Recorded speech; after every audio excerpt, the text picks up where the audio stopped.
Bem, essa é a minha primeira tentativa de construir uma espécie de diálogo com os alunos, que seja através de um vídeo e a forma de discussão através de um fórum, certo? Eu estou utilizando, obviamente, recursos que não são os mais adequados. Eu estou usando o que alguns professores reprovariam, que essa é a ideia da cabeça falante, né? Vocês estão me vendo só parcialmente, mas de vez em quando eu vou conseguir me afastar um pouco para que vocês possam me ver gesticulando e aí sentir um pouco mais da minha presença junto a vocês. E eu sou o Wellington Sarmento, co-professor da disciplina de Cultura de Jogos, junto com o professor Eduardo Novaes, e fiquei de dar com vocês o tema, ou de encerrar com vocês o tema, da leitura número 5, certo?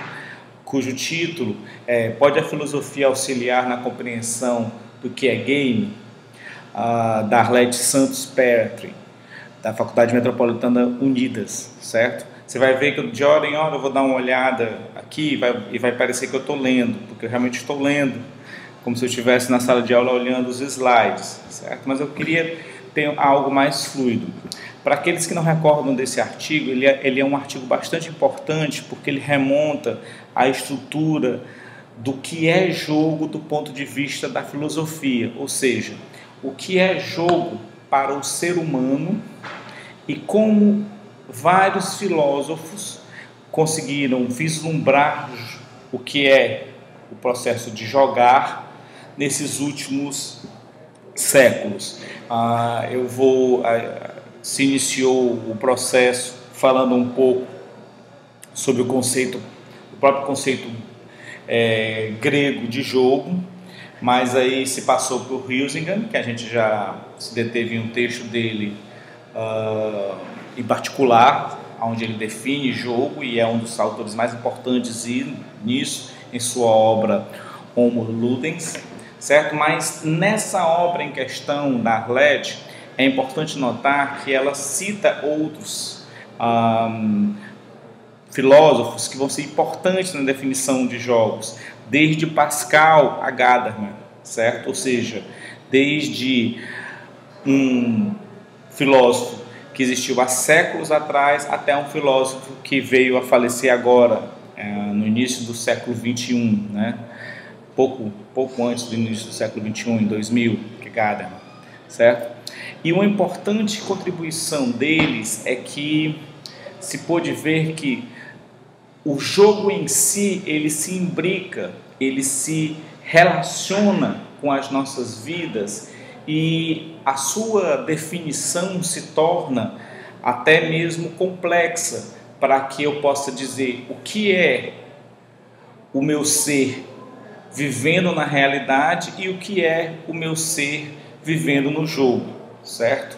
Heidegger vai radicalizar bastante isso e a gente vai ver o porquê. Bem, isso aí foi uma rápida introdução. A gente viu nesse artigo o ponto de vista de Pascal, chegamos a Kant, certo? Um filósofo alemão de grande relevância, de grande importância para a filosofia, e finalmente paramos no que seria o trabalho de um dos maiores filósofos do século XX, certo?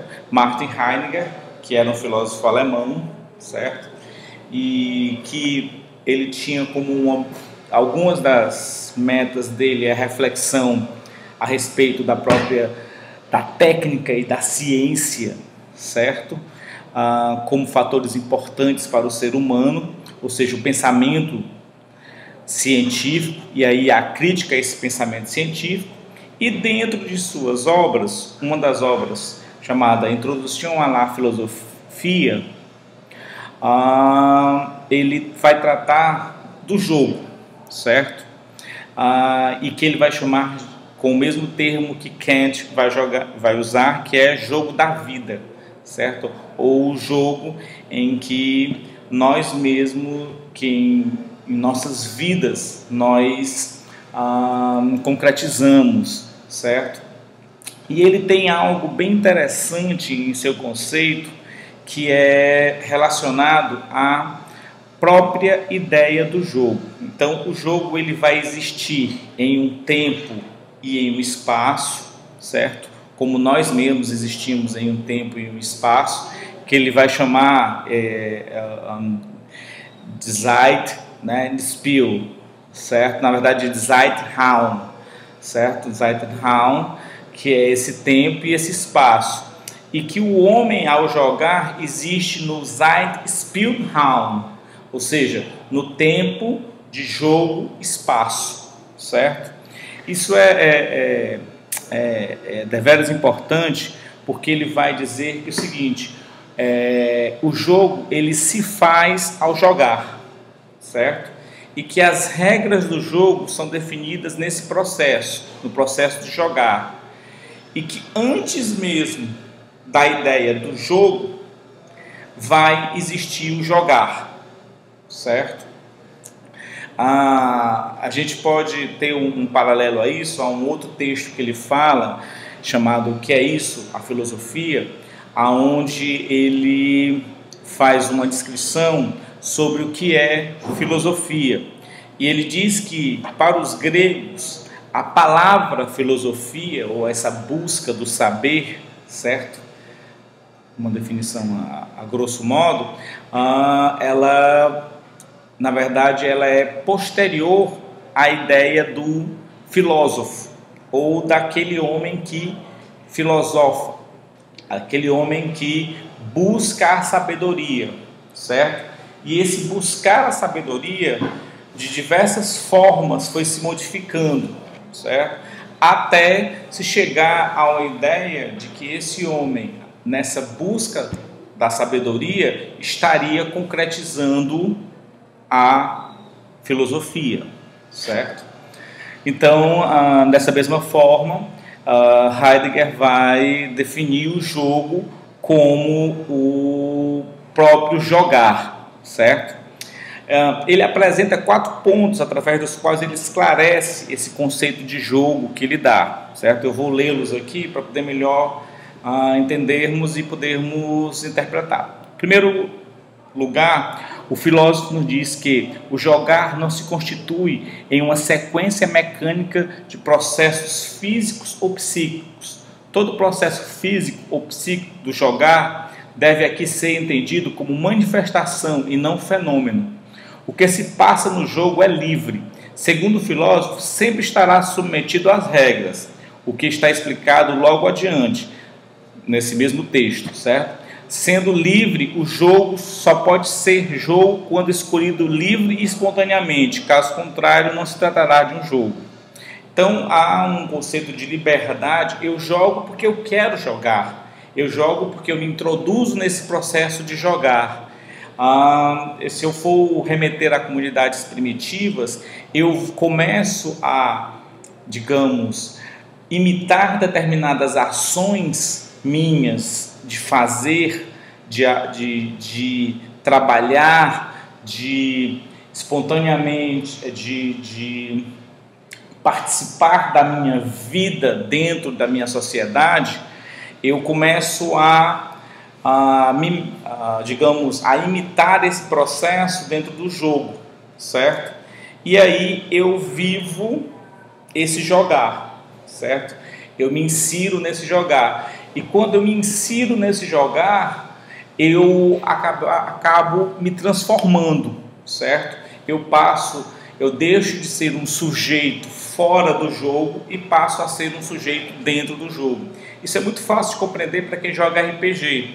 Muitas vezes você começa montando seu personagem de RPG com as suas características, com seus atributos físicos, atributos, habilidades, suas armas, e chega a um ponto em que o sujeito que é você, certo?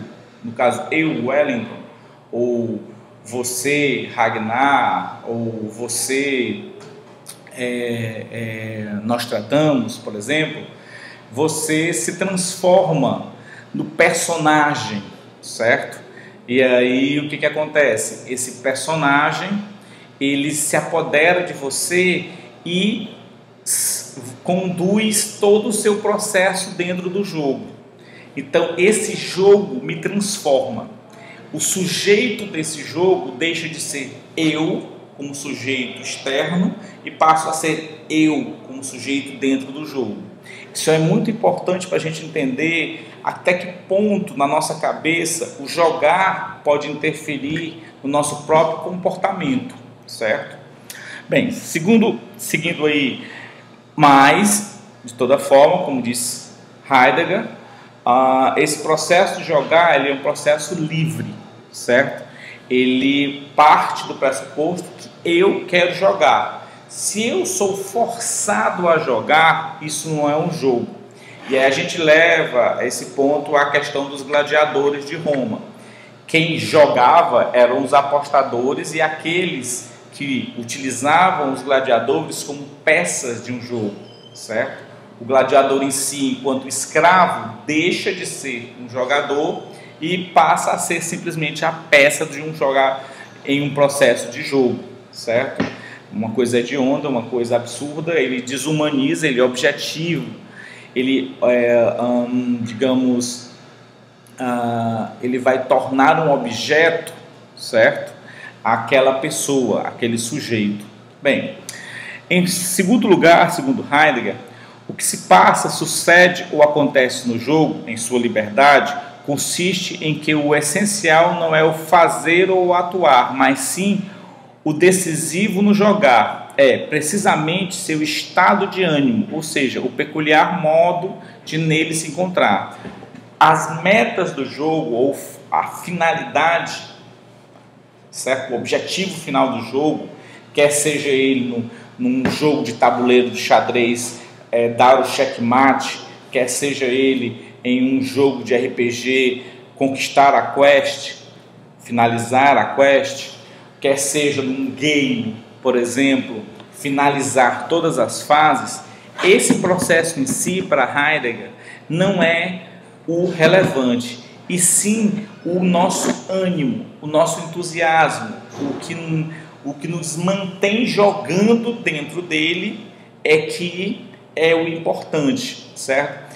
Daí, muitas vezes, você, num projeto de jogo, ao meu ver, se perder criando objetivos complexos, muitas vezes bem interessantes, no entanto, o conduzir a esses objetivos complexos, o jogador se faz de forma enfadonha e acaba desanimando e ele abandona o jogo, certo? Então, muitas vezes um jogo bem simples, certo? Atualmente eu estou jogando, por exemplo, o Marvel Alliance dentro do Facebook. Ele é um jogo bem simples, 2D, não há nada de surpreendente no projeto do jogo, não há nada de relacionado à tecnologia que seja avançada dentro do jogo, mas a sua motivação e a forma como ele foi feito nos mantém num ânimo de tensão, certo? Que aí eu vou retomar Huizinga, de um ânimo de tensão, de expectativa, de entusiasmo que nos mantém dentro do jogo.